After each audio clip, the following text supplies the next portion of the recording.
لله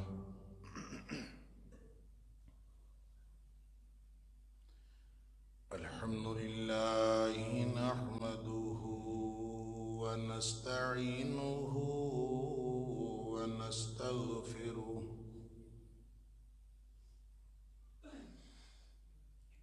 ونؤمن به ونتوكل عليه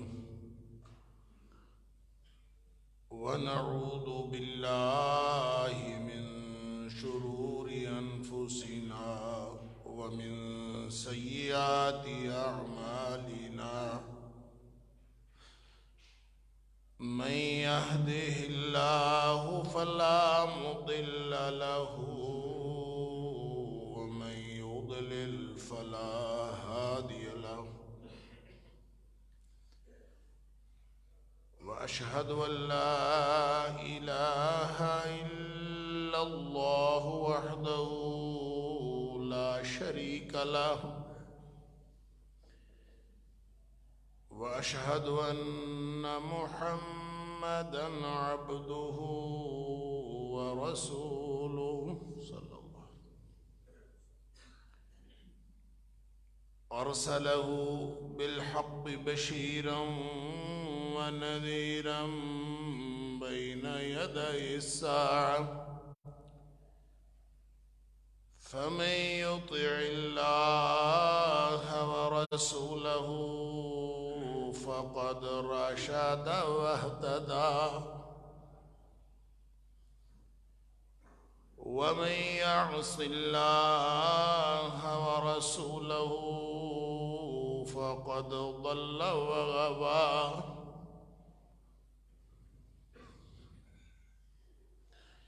فإنه لا يضر إلا نفسه ولا يضر الله شيئا نسأل الله ربنا أن يجعلنا ممن يطيعه ويطيع رسوله ويتبع رضوانه ويجتنب سخطه فإنما نحن به وله أما بعد فإن خير الحديث كتاب الله وخير الهدي هدي محمد صلى الله عليه وآله وسلم وشر الأمور محدثاتها وكل محدثة بدعة وكل بدعة ضلالة وكل ضلالة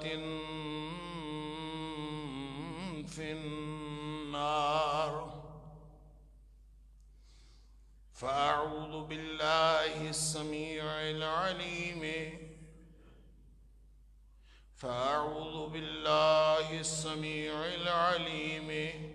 من الشيطان الرجيم من همزه ونفخه ونفثه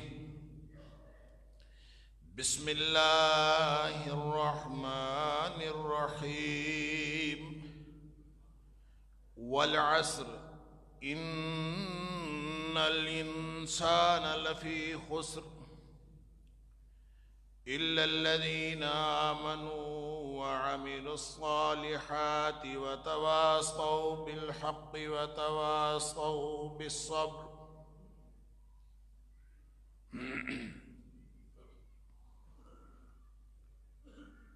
قسم ہے زمانے کی ہر انسان خسارے میں ہے سوائے ان لوگوں کے جو ایمان لائے اور انہوں نے عمل کیے، اچھے صالح عمل کیے. وتواصوا بالحق، اور ایک دوسرے کو حق کی تلقین اور وصیت کرتے رہے. وتواصوا بالصبر، اور ایک دوسرے کو صبر کی تلقین اور وصیت کرتے رہیں۔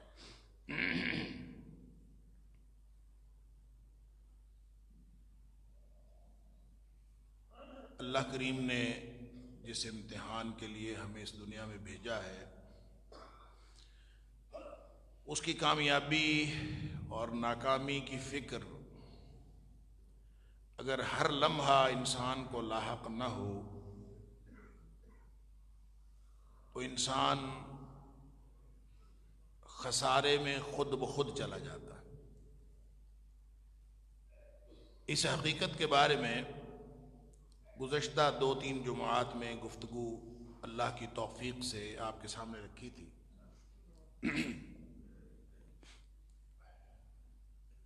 جس میں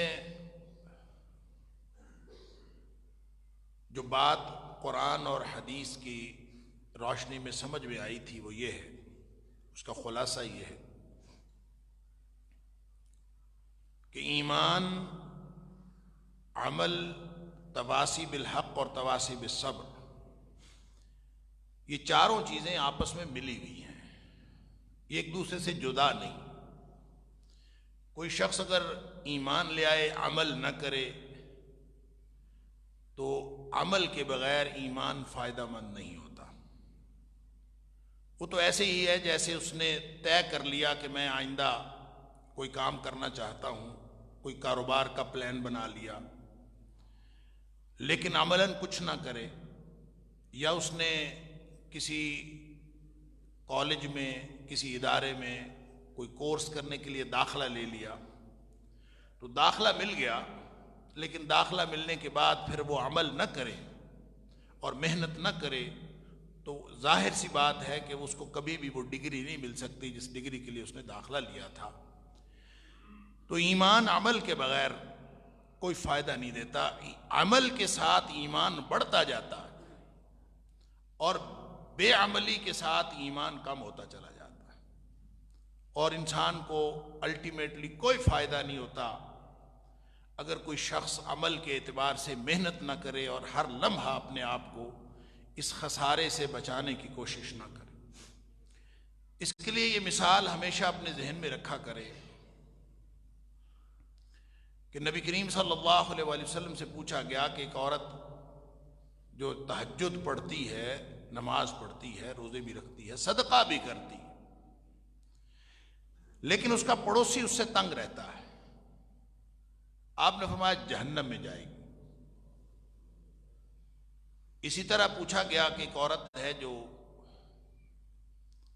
نماز وغیرہ تو پڑھتی ہے، بہت زیادہ کوئی تہجد گزار نہیں ہے اور بہت زیادہ سخاوت بھی نہیں کرتی، لیکن اس کا پڑوسی اس سے خوش ہے، تنگ نہیں رہتا، اس کے ارد گرد کے لوگ اس سے تنگ نہیں، فرمایا جنت میں جائے۔ اب اس میں عمل کی بات کیا ہے؟ اس کا مطلب یہ ہے کہ جو شخص ایک طرف نیکی کر رہا ہے اور دوسری طرف گناہ کا مرتکب ہو رہا ہے اور سوچ سمجھ کے گناہ کا مرتکب ہو رہا ہے، تو اس کا مطلب ہے اس کا آخرت پر ایمان نہیں۔ اگر اس کا آخرت پر ایمان ہوتا تو جتنا وہ فائدہ نماز پڑھنے سے حاصل کرنا چاہتا ہے اتنا ہی وہ انسانوں سے نیک سلوک کر کے بھی حاصل کرنا چاہتا ہے، اور یہ ایک ایسا نظام ہے، لمحہ لمحہ اپنے آپ کو خسارے سے بچانے کا ایک نظام ہے جو اللہ کریم نے ہمیں عطا فرما دیا۔ اللہ اکبر! ایک ایک لمحہ ہر شخص جس طرح کے بھی حالات میں ہے، وہ صدقہ خیرات کرے، وہ عمل کرے، وہ نمازیں پڑھے، وہ نوافل پڑھے، وہ حقوق العباد کا خیال رکھے، وہ صلہ رحمی کرے۔ ہمیں رزق چاہیے، ہم رزق کی فراخی کے لیے، ہم اپنا کاروبار بہتر کرنے کے لیے ساری ایڑی چوٹی کا زور لگا دیتے کہ کاروبار بہتر ہونا چاہیے، اس کے لیے رشتہ داروں سے لڑائیاں بھی مول لے لیتے، اس سے رشتہ داروں کے ساتھ دشمنیاں بھی مول لے لیتے، کاروبار کی وجہ سے زندگی ساری ادھر ادھر الٹ پلٹ کر دیتے ہیں، کیونکہ ہم اپنے کاروبار کو بہتر کرنا چاہتے ہیں، اس سے منافع حاصل کرنا چاہتے ہیں، لیکن جب ہم اپنے رشتہ داروں سے بگاڑ رہے ہوتے ہیں اپنے کاروبار کو بہتر کرنے کے لیے، ہمیں اللہ کا یہ فرمان یاد نہیں رہتا کہ ان الانسان لفی خسر، ہر انسان خسارے میں ہے۔ آپ جب رشتہ داروں سے بگاڑ رہے ہیں تو نبی اکرم صلی اللہ علیہ وسلم نے فرمایا کہ من احب، جس کو یہ پسند ہو، ان یبسط لہ فی رزقہ وینسى لہ فی اثرہ، جس کو یہ بات پسند ہو کہ وہ اپنے رزق میں اضافہ کرنا چاہتا ہے، اور یہ بات پسند ہو کہ اس کی عمر کے اندر برکت ہو جائے۔ اب دو باتیں کسی کو مل جائیں، رزق بھی بڑھ جائے، عمر میں بھی برکت ہو جائے، اور کیا ہوتا ہے؟ یہی دعا دیتے ہیں، اللہ لمبی عمر دے، اللہ رزق حلال وافر عطا کرے۔ تو اگر رزق بھی وافر ملے، عمر بھی بابرکت ملے، ضائع کرنے والی نہیں، برکت والی، جب وہ ایسی عمر مل جائے، رزق مل جائے تو اور کیا چاہیے؟ فرمایا فَلْيَصِلْ رَحِمَهُ، اس کو چاہیے کہ رشتہ داروں کے ساتھ حسن سلوک کرے۔ اچھا، رزق پڑا ہے رشتہ داروں کے ساتھ حسن سلوک میں، برکت پڑی ہے رشتہ داروں کے ساتھ حسن سلوک میں، لیکن ہم رزق ہی تلاش کر رہے ہوتے ہیں، اور رزق ہی تلاش کرتے ہوئے اپنے رشتہ داروں سے دشمنیاں تک پہنچ جاتے ہیں، ان کے ساتھ بگاڑ لیتے ہیں۔ لیکن اس کا مطلب یہ ہے کہ ہمارا تصور، ہمارا عقیدہ، ہمارا ایمان درست نہیں ہے۔ اگر درست ہوتا تو ہم وہ طریقہ اختیار کرتے نا، گناہوں سے معافی کے لیے حج بھی چل رہے ہیں، عمرے بھی چل رہے ہیں، سب کچھ چل رہا ہے، رشتہ دار جو ہیں وہ کبھی یاد نہیں آئے۔ اللہ اکبر! صحابی آیا، اس نے کہا اللہ کے رسول صلی اللہ علیہ وسلم گناہ ہو گیا، گناہ کا ارتکاب کر بیٹھا۔ آپ نے فرمایا تیری والدہ ہے، جا کے والدہ کے ساتھ حسن سلوک کر، تیرا گناہ معاف ہو جائے۔ کہتا اللہ کے رسول صلی اللہ علیہ وسلم میری والدہ تو فوت ہو چکی، وہ تو نہیں ہے۔ فرمایا خالہ ہے؟ کہتا ہاں خالہ تو ہے۔ فرمایا جا کے اس کے ساتھ حسن سلوک کر، تیرا گناہ معاف ہو جائے۔ اللہ اکبر! بزرگوں کے ساتھ پاس جاتے ہیں، وہ اللہ والا ہے، وہ روحانیت والا ہے، اس سے دعا کرائیں گے، اور وہ پیر، وہ ولی، وہ کامل ہے، اس کے پاس بڑی روحانیت ہے، اس کے پاس جاؤں گا دعا کراؤں گا میرے گناہ معاف ہو جائیں گے۔ وہ پیر اور ولی جو گھروں میں بیٹھے ہوئے ہیں، جن کے پاس صرف آپ جا کے حسن سلوک کا ایک مسکراہٹ بکھیر دیں تو آپ کے سارے گناہ معاف ہو جائیں، وہ ولی، وہ سارے کے سارے وہ پہنچے ہوئے بزرگ آپ کے گھروں میں موجود، ان کو ہم نے، یہ عمل اور ایمان کا رشتہ ہے، بغیر عمل کے رشتے کے ایمان کے دعوے کی کوئی حیثیت نہیں۔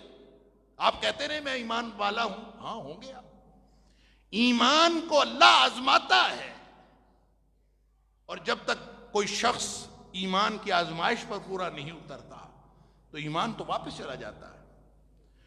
پھر نمازیں پڑھتے ہوئے، روزے رکھتے ہوئے، عمل کرتے ہوئے اگر وہ ایمان کی بنیاد پر نہیں ہے تو ہو سکتا ہے یہ سارے اعمال ضائع ہو جائیں۔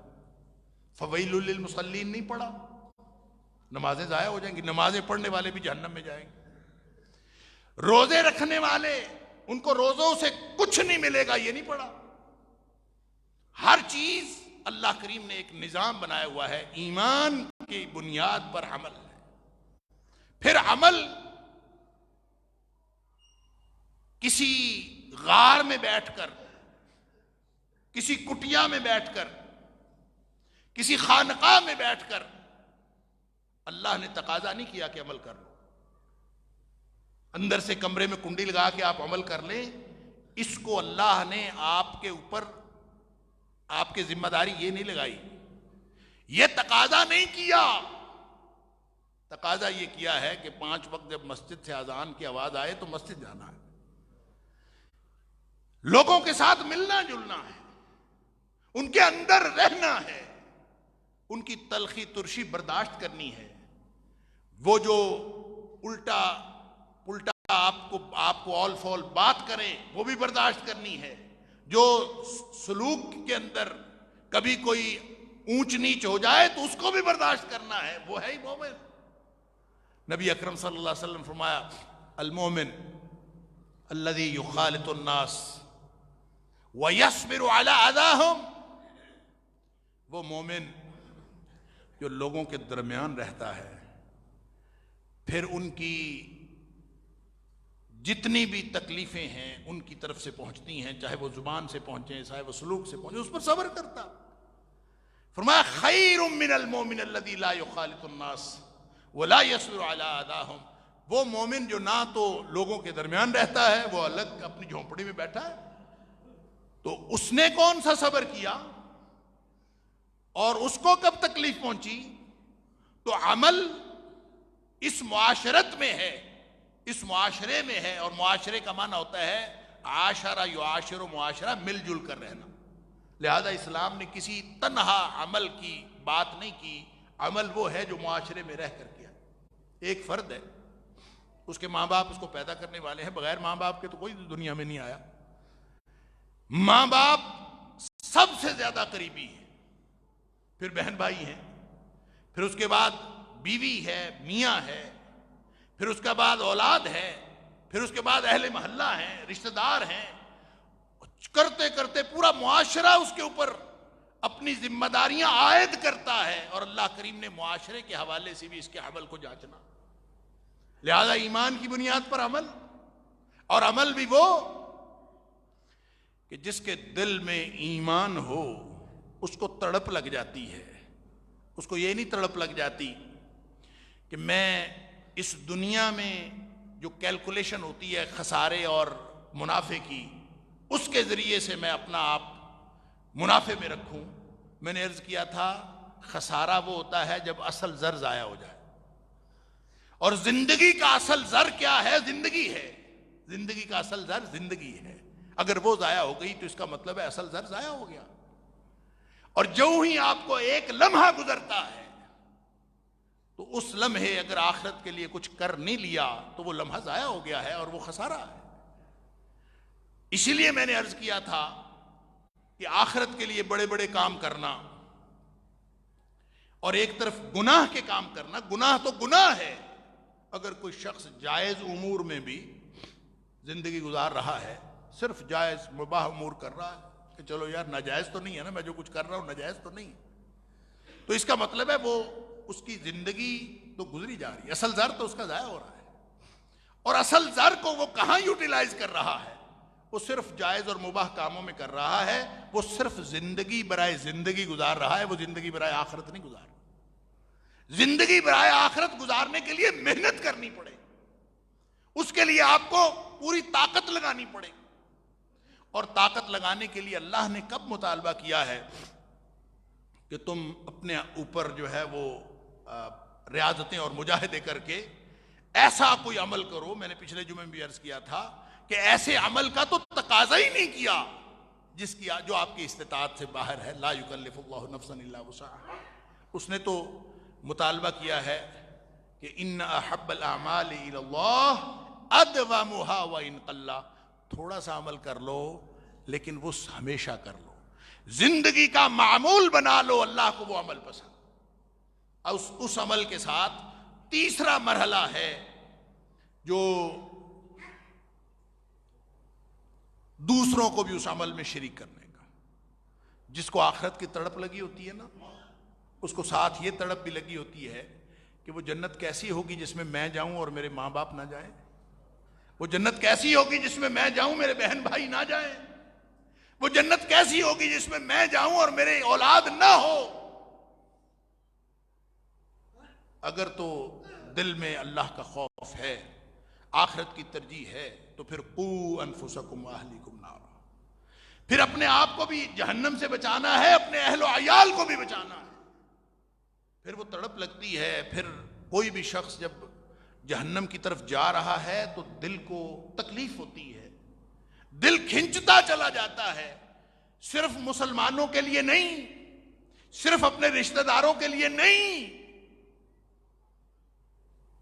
یہودی کا جنازہ جا رہا تھا، نبی کریم صلی اللہ علیہ وسلم کی آنکھوں میں آنسو تھے، فرمایا ایک اور شخص میرے ہاتھ سے نکل کے جہنم کا ایندھن بن گیا، میں اس کو ہدایت نہیں دے سکا، میں اس کو کہہ نہیں سکا، اس کو میں قائل نہیں کر سکا کہ جہنم سے بچ جائے۔ اللہ فرمایا تم اپنے دامن چھڑا چھڑا کے جہنم کی طرف جاتے ہو، میں تمہارے دامن پکڑ پکڑ کر تم جنت کی طرف لاتا ہوں، میں تمہیں جہنم سے بچانے کی کوشش کرتا ہوں۔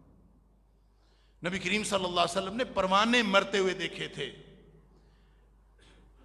آگ کے اوپر، شمع کے اوپر دیا جلا ہوا ہو تو اس کے اوپر پروانے آتے ہیں، آ کے مرتے جاتے ہیں، آ کے دور دور سے آتے ہیں، آگ کے اوپر گرتے ہیں اور مر جاتے ہیں۔ اس کو دیکھا تھا نبی کریم صلی اللہ علیہ وسلم، پھر آپ نے فرمایا تھا کہ تمہاری مثال بھی پروانوں کی طرح ہے، جس طرح پروانے جہنم کی طرف، جس طرح پروانے دیے کی طرف اور آگ کی طرف جاتے ہیں، تم بھی میرے ہاتھوں سے نکل نکل کر آگ کی طرف جاؤ، میں تمہیں پکڑ پکڑ کر ادھر لا رہا ہوں۔ یہ نبی اکرم صلی اللہ علیہ وسلم کی سنت ہے، کوشش کرو۔ لوگ کہتے ہیں نہیں جی نہیں، ہر معاملہ پرائیویٹ ہے، میری زندگی پرائیویٹ ہے، میری زندگی میری مرضی، میں جو مرضی کروں۔ آپ کون ہوتے ہیں کسی کی زندگی میں انٹرفیئر کرنے والے؟ یہ اس نبی کی امت کہہ رہی ہے جس کے بارے میں قرآن کہتا ہے فَلَعَلَّكَ بَاخِعٌ نَفْسَكَ عَلَىٰ آثَارِهِمْ، یا فَلَعَلَّكَ بَاخِعٌ نَفْسَكَ أَلَّا يَكُونُوا مُؤْمِنِينَ۔ اے حبیب صلی اللہ علیہ وسلم، لوگ مومن نہیں بن رہے، اس بات پر آپ اتنا دکھ کیوں کرتے ہیں؟ لگتا ہے آپ اپنے آپ کو ہلاک کر بیٹھیں گے، اتنا دکھ نبی پاک صلی اللہ علیہ وسلم کو اس بات کا۔ تو یہ کنسرن، یہ ایمان کا تقاضا ہے عمل کے ساتھ، ایمان کی بنیاد پر عمل، اور عمل پھر اکیلے تنہا نہیں ہوتا، عمل کا تعلق سارے انسانوں کے ساتھ ہے، سارے معاشرے کے ساتھ ہے۔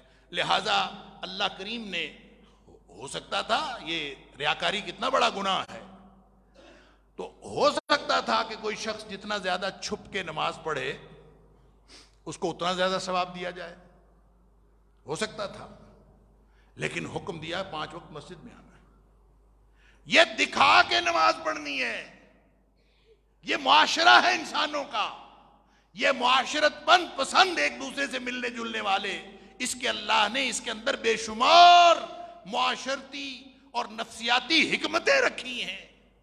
انسان جب مسجد میں آتا ہے تو اس کی کیفیت اور ہوتی ہے، اس کی دل کی کیفیتیں چینج ہو جاتی ہیں، گھر میں ہوتا ہے تو اس کی کیفیتیں اور ہوتی ہیں، بازار میں ہوتا ہے اس کی کیفیتیں اور ہوتی ہیں۔ صحابی کہتا ہے اللہ کے رسول صلی اللہ علیہ وسلم، مجھے لگتا ہے میں تو منافق ہو گیا۔ کیوں؟ کہ آپ کے پاس ہوتے ہیں تو ہماری کیفیت اور ہوتی ہے، جب ہم اپنے گھر اپنے بچوں کے پاس جاتے ہیں تو ہماری کیفیت اور ہو جاتی ہے۔ تو یہ جو کیفیت قلب کی تبدیلی جو ہے، یہی تو نفاق ہے۔ نبی کریم صلی اللہ علیہ وسلم نے فرمایا نہیں، جس شخص کو اپنی قلبی کیفیت کا احساس ہو جائے وہ منافق نہیں ہوتا۔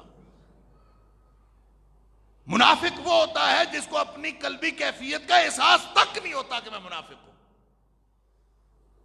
ایمان والے کو احساس ہوتا ہے کہیں میرے دل کی کیفیت تبدیل تو نہیں ہو رہی۔ جس کو ایمان کی فکر لاحق ہوتی ہے اسی کو یہ خیال آتا ہے۔ لہذا فرمایا نہیں، یہ تو ایمان کی علامت ہے، یہ خیال آنا یہ نفاق کی علامت نہیں ہے، یہ ایمان کی علامت ہے۔ پھر آپ نے فرمایا کہ اگر تمہاری کیفیت وہی رہے جو میرے پاس بیٹھے ہوئے تمہاری مسجد میں ہوتی ہے تو پھر تو تم ساری زندگی روتے ہی رہو، تم کوئی زندگی کا کام کر ہی نہ سکو، تم اپنے بچوں کے لیے کوئی وقت نکال ہی نہ سکو۔ یہ اللہ نے مختلف کیفیتیں رکھی ہیں، ہم سے تقاضا صرف یہ کیا ہے کہ اپنی لائن تو سیدھی کر لو، لائن سیدھی کر لو۔ میں نے پچھلے جمعے میں بھی عرض کیا تھا، صرف لائن سیدھی کر لو، اللہ تعالیٰ اسی کے اوپر اجر لکھ دیتا ہے کہ اس بندے کی لائن سیدھی ہے، تھوڑا عمل ہو یا زیادہ عمل ہو، تھوڑا بھی وہ پسند کر لیتا ہے اور قبول فرما۔ رہ گئی بات صبر کی، تو یہ جیسے میں نے عرض کیا، چاروں چیزیں آپس میں جڑی ہوئی ہیں، یہ الگ الگ نہیں ہیں۔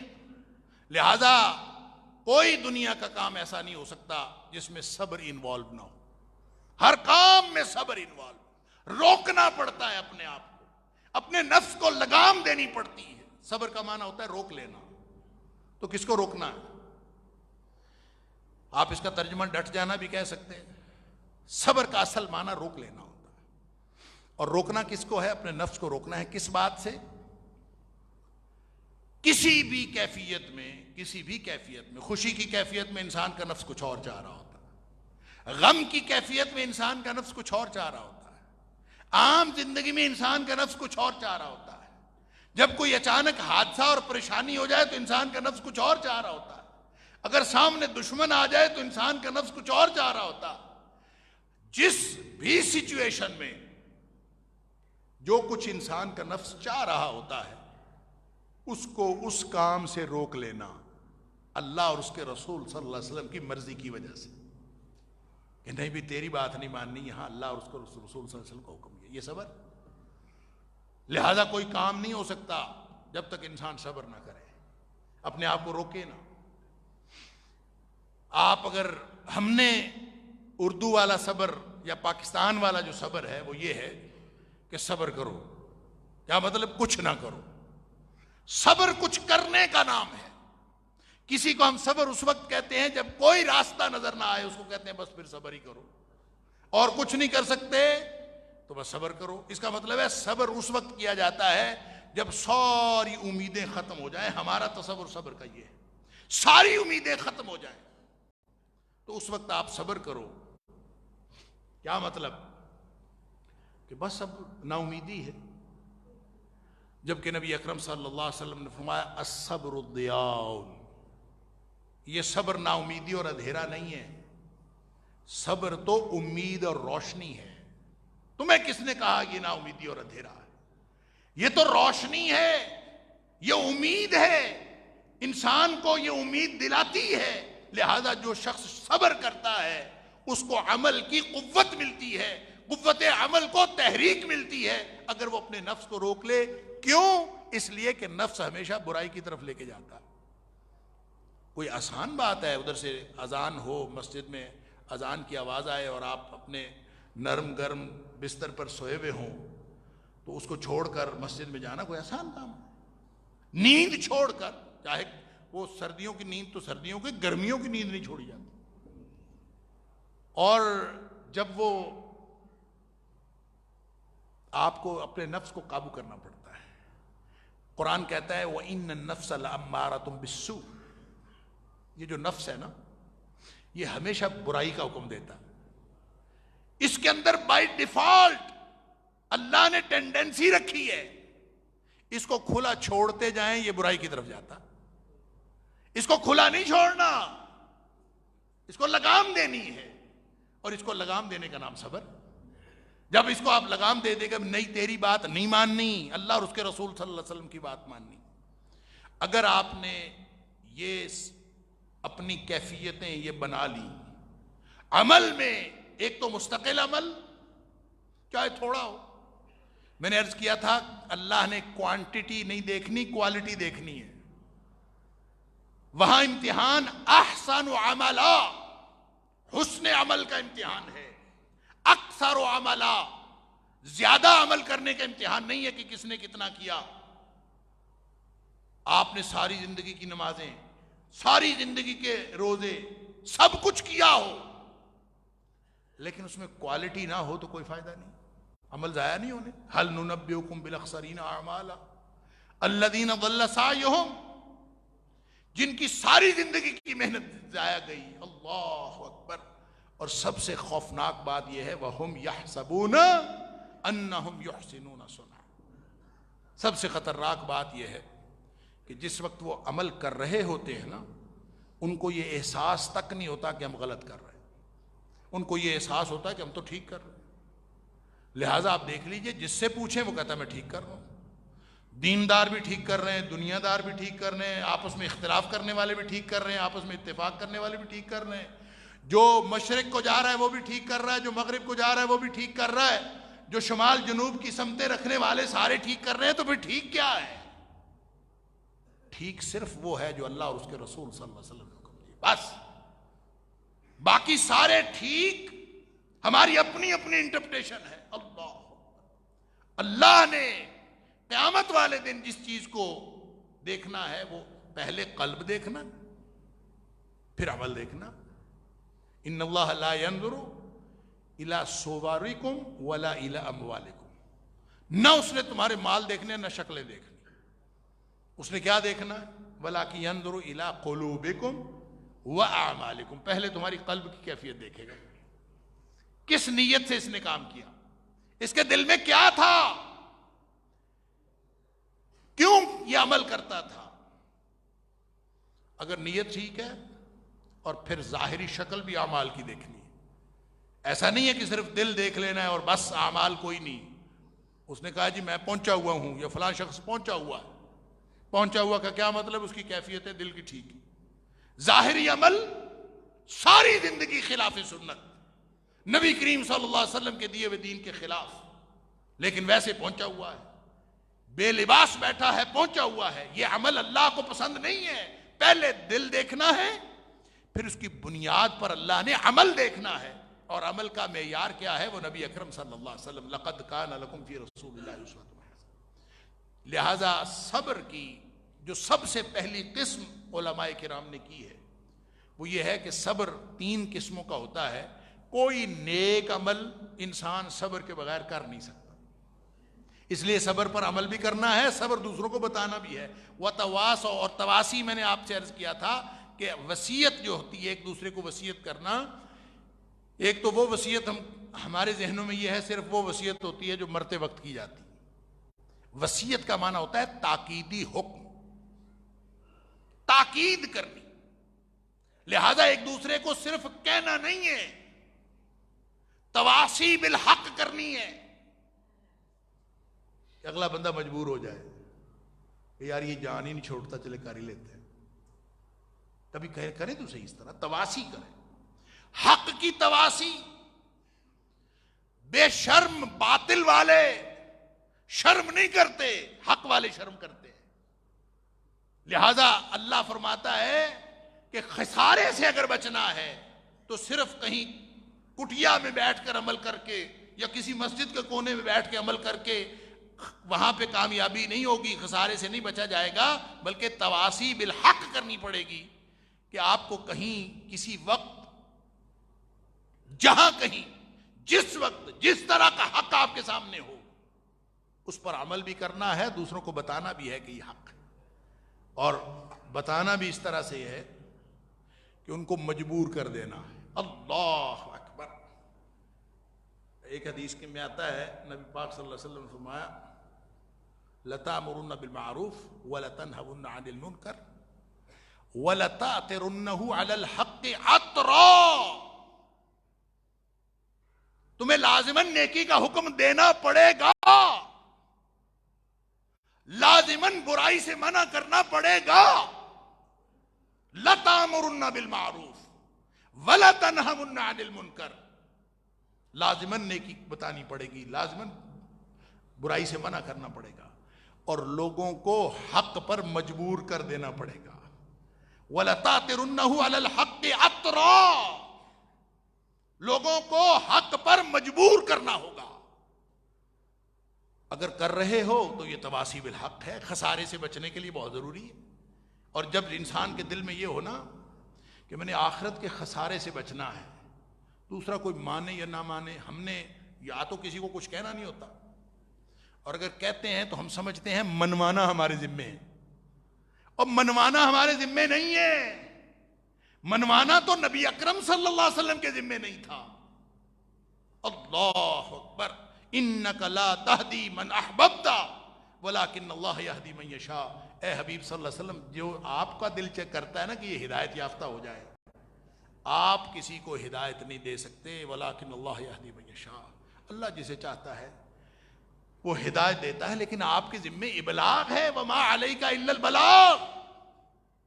آپ پہنچائے تو صحیح.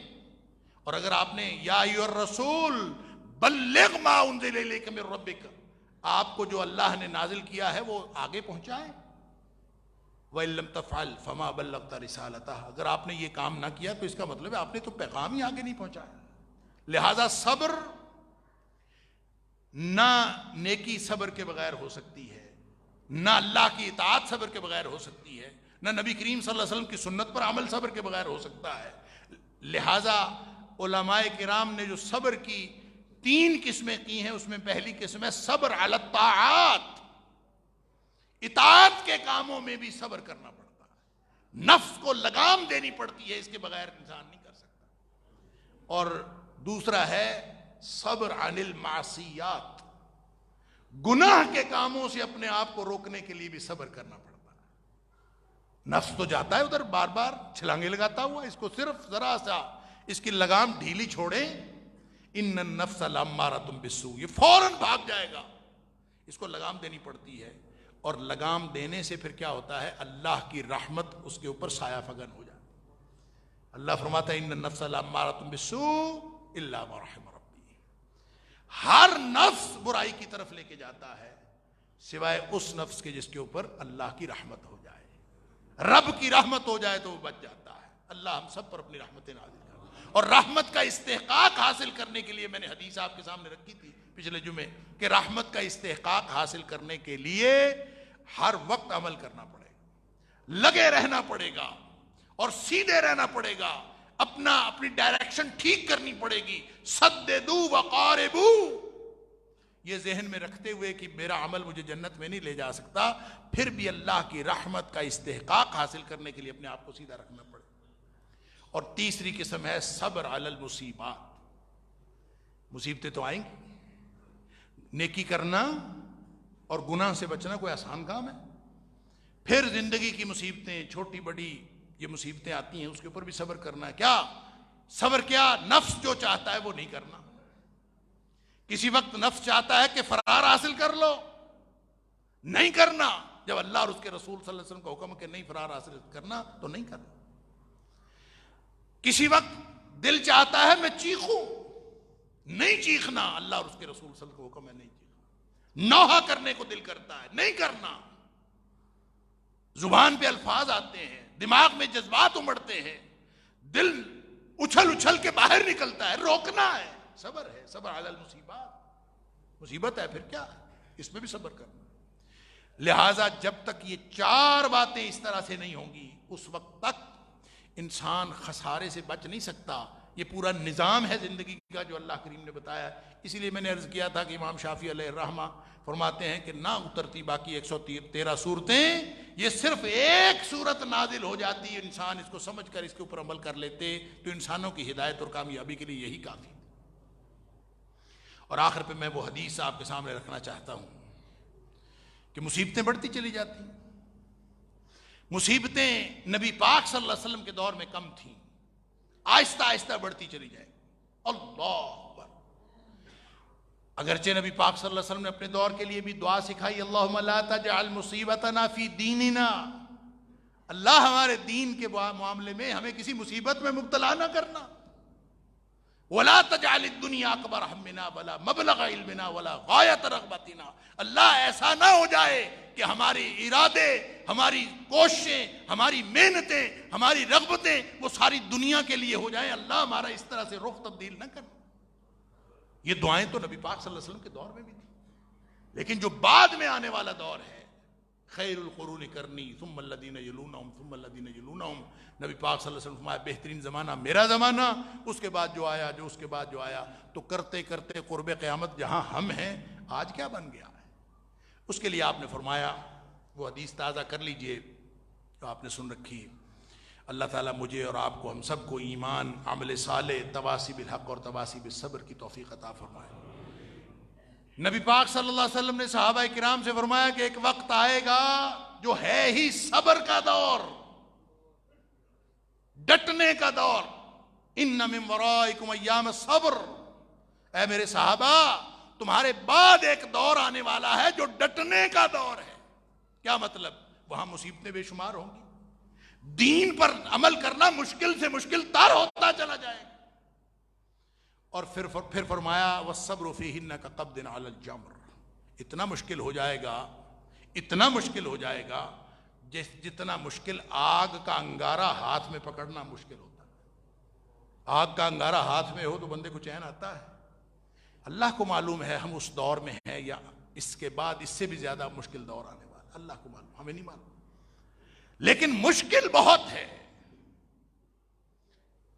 پھر فرمایا کہ للعامل فیہ اجر 50، جہاں مشکلات آتی ہیں وہاں اللہ کا اجر بڑھتا ہے.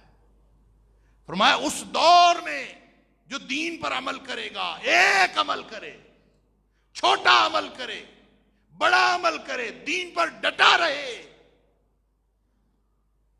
اجر 50، اس کے لیے 50 لوگوں جتنا اجر ہے. صحابی پوچھتا ہے 50 منا و 50 منہم، اللہ کے رسول صلی اللہ علیہ وسلم کی جو 50 لوگوں جتنا اجر ملنا ہے اس دور میں، وہ 50 لوگ اسی دور کے ہوں گے یا ہمارے دور کے یعنی صحابہ جیسے 50 لوگوں کا اجر ملے گا؟ نبی کریم صلی اللہ علیہ وسلم فرمایا 50 منکم، اے صحابہ تمہارے 50 صحابہ جتنا اجر اس کو ملے گا اس دور میں عمل کرنے کا۔ بیٹھا پاکستان میں ہے، 1500 سال کا فاصلہ ہے، لیکن جب عمل کرتا ہے تو 50 صحابہ سے اجر میں بڑھ جاتا ہے۔ کیوں؟ صبر کا موقع ہے، تواسی بالصبر کا موقع ہے، لہٰذا خسارے سے بچنا ہے تو اس 4 مراحل کے اس راستے کے علاوہ اور کوئی راستہ نہیں، باقی سارے ہی خسارے میں۔ اللہ تعالیٰ مجھے اور آپ کو، ہم سب کو اپنی زندگی اللہ کے حکموں کے مطابق، نبی پاک صلی اللہ علیہ وسلم کی سنت کے مطابق عمل کرنے کی توفیق عطا فرمائے اور ان کے مطابق زندگی گزارنے کی توفیق عطا فرمائے۔ اللہ تعالیٰ ہم سب کی دنیا بھی بہترین کرے، آخرت بھی بہترین کرے۔ اللہ تعالیٰ ہم سب کو جنت الفردوس کے اندر اکٹھا فرمائے، نبی کریم صلی اللہ علیہ وسلم کی ہمسائیگی عطا فرمائے۔ وآخر دعوانا الحمدللہ رب العالمین۔